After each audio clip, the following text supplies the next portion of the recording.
Bu gapni odamlar juda kech tushunadi. Kech bo'lganda esa ortga yo'l bo'lmaydi. Odam hayotda ko'p narsani yo'qotishi mumkin. Pulni, vaqtni, do'stlarni, lekin og'ir yo'qotish ota-onani qadrlamaslik.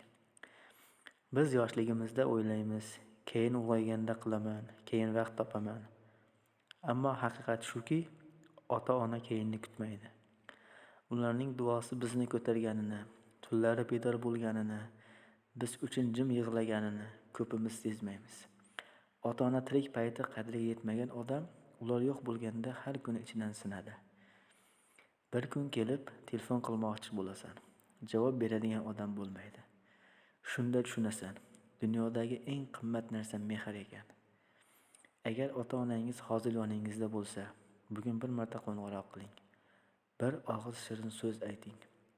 Chunki ba'zi so'zlar faqat tirik paytda aytiladi.